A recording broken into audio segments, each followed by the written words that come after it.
नमस्कार मित्रांनो, आज आपण या व्हिडिओमध्ये शिवाजी विद्यापीठामध्ये पीजी ॲडमिशनसाठी काय प्रोसेस आहे, त्यासाठी एंट्रन्स एक्झामिनेशनची इन्फॉर्मेशन जी आहे ती कुठून आपण मिळवायची आहे, त्यासाठीचे क्वेश्चन पेपर आपण कुठून मिळवू शकतो, आपण त्यांच्याशी कॉन्टॅक्ट करून कशा प्रकारे माहिती घेऊ शकतो, याची सर्व इन्फॉर्मेशन आपण आज या व्हिडिओमध्ये पाहणार आहोत.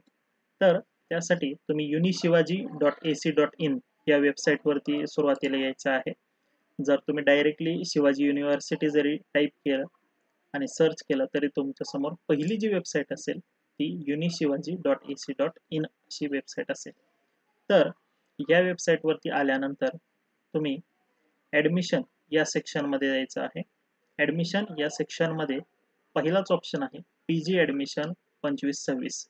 तुम्ही ज्यावेळी आता नवीन वर्षासाठी ॲडमिशनची प्रोसेस पाहणार आहात ती प्रोसेस मित्रांनो 2025 आणि 26 यासाठी असणार आहे. त्यावर मी क्लिक करतोय.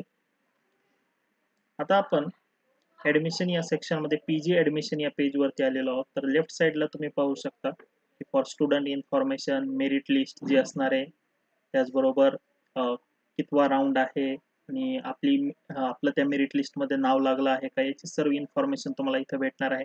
त्याचबरोबर जे नोटिफिकेशन आहे ते तुम्ही इथून पाहू शकता किंवा त्याचबरोबर ज्यावेळी मी याच्यावर क्लिक करतोय त्यावेळी तुम्ही इथे पाहू शकता की इथे तुम्ही डिपार्टमेंट वाईज काय अपडेटेड नोटिफिकेशन्स आलेले आहेत ते तुम्ही इथे पाहू शकता. जसं की मी आता इथे स्टॅटिस्टिक्स डिपार्टमेंटमध्ये येतोय. तर स्टॅटिस्टिक्स डिपार्टमेंटमध्ये जी लेटेस्ट अपडेट असेल, जसं की इथं येत आहे international conference on advance in statistical methods, तर अशा प्रकारे डिपार्टमेंट वाईज तुम्ही लेटेस्ट अपडेट जे आहेत ते इथून पाहू शकता. तुम्ही बॅक घेतोय. तर इथे आल्यानंतर तुम्ही इथे पहिला सेक्शन बघत आहात की click here to apply for admission. त्यावरती क्लिक केल्यानंतर तुम्हाला इथे स्टुडंट लॉग इन आणि पासवर्ड जो आहे तो इथे बनवायचा आहे. तुम्ही ज्यावेळी सुरुवातीला याल ना त्यावेळी तुम्ही न्यू स्टुडंट रजिस्ट्रेशनवरती क्लिक करायचं आहे. आत्ता ही वेबसाईट चालत नाही आहे, माझं त्यांच्याशी बोलणं झालेलं आहे. तर एप्रिल महिन्यामध्ये ज्यावेळी एंट्रन्सचे फॉर्म सुरू होणार आहे त्यावेळी हे सर्व व्यवस्थित होईल. तर मित्रांनो, पुणे विद्यापीठाचा जर तुम्ही एंट्रन्स फॉर्म भरला असेल ना तर त्याचप्रमाणे तुम्ही स्वतःचं रजिस्ट्रेशन करून घ्यायचे आणि रजिस्ट्रेशन करून घेतल्यानंतर तुमचा जो ईमेल आय डी तुम्ही रजिस्ट्रेशन मध्ये यूज केलेला आहे तोच ईमेल आय डी इथं as a log in use करायचा आहे आणि पासवर्ड तुम्ही जे तिथं टाकलेलं आहे तेच तुम्ही यूज करायचं आहे. युजर आय डी आणि पासवर्ड जो आहे तो मित्रांनो तुम्ही लक्षात ठेवायचा आहे, नाही तर कुठेतरी लिहून ठेवायचा आहे, कारण तोच तुम्हाला नंतर न यूज करावा लागणार आहे. तर अशा प्रकारे तुम्ही स्टुडंट लॉग इन जे आहे तिथून करू शकता. आता महत्त्वाचं म्हणजे इथं तुम्ही पाहू शकता की कोणकोणत्या डिपार्टमेंट्स जे आहेत ते अवेलेबल आहेत आणि कोणकोणत्या डिपार्टमेंट्सची जी आहे ती एंट्रन्स होत असते. तर इथे बघा, इथं मेरिट लिस्ट जी आहे ती असणार आहे. म्हणजे तुम्हाला युनिव्हर्सिटीमध्ये जाण्याची गरज नाही आहे मेरिट लिस्ट पाहण्यासाठी. तर सर्व अपडेट जे आहेत त्या वेबसाईटवरतीच येणार आहेत. तर महत्त्वाचं म्हणजे की एंट्रन्सचा सिलेबस जो आहे तो कसा असणार आहे. तर इथे तुम्ही क्लिक करू शकता. बट आता ही जी वेबसाईट आहे ती अंडर प्रोसेस आहे, म्हणजे ते याच्यावरती काही अपडेट्स जे आहेत ते आता करत आहेत.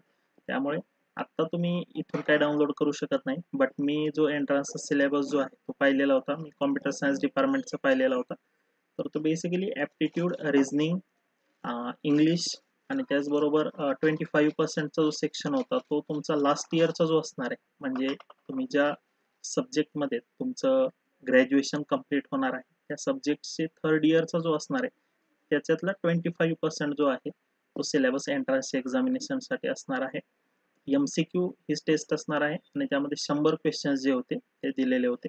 इथून तुम्ही क्वेश्चन पेपर सुद्धा डाउनलोड करू शकता. ज्यावेळी ही वेबसाईट सुरू होईल त्यावेळी तुम्ही डिपार्टमेंट वाईज तुमचे क्वेश्चन पेपर्स डाउनलोड करू शकता.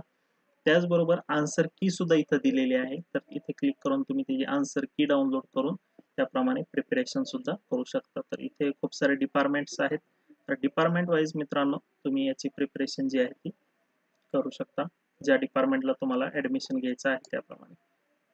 अजून सर्वात महत्त्वाचं म्हणजे आता तुम्हाला काही शंका असतील किंवा तुम्हाला डिपार्टमेंट वाईज जर काही विचारायचं असेल तर इथं बघा, हा जो कॉन्टॅक्ट नंबर जो दिलेला आहे त्यावरती तुम्ही कॉल करू शकता. हा डायरेक्टली त्या डिपार्टमेंटला लागणार नाही, बट तुम्ही त्यांना सांगायचं आहे की मला या डिपार्टमेंट विषयी माहिती पाहिजे आहे, तर ते त्या डिपार्टमेंटशी तुमचा कॉल जे आहे ते कनेक्ट करून देतील त्यामुळे या नंबरवरती तुम्ही नेहमी अपडेट राहायचं आहे. तुम्हाला काहीही अडचण असली तरी तुम्ही या नंबरवरती कॉन्टॅक्ट करून त्यांच्याशी विचारपूस करून नंतर फॉर्म जे आहे तो सबमिट करायचा आहे. तर ज्यावेळी ही वेबसाईट सुरू होईल त्यावेळी मी इन डिटेलमध्ये व्हिडिओ बनवेलच, बट मला जी इन्फॉर्मेशन आणि याचे फॉर्म जे आहेत ते एप्रिलमध्ये सुरू होतील अशी मला माहिती मिळालेली आहे. मी याच नंबरवरती कॉल केलेला होता आणि डिपार्टमेंट वाईज त्यांचे वेगवेगळे कॉन्टॅक्ट नंबर आहेत, तर ते सुद्धा तुम्ही इथूनच मिळवू शकता. होप तुम्हाला सर्व माहिती मिळाली असेल. तुम्हाला मी शुभेच्छा देतो. धन्यवाद.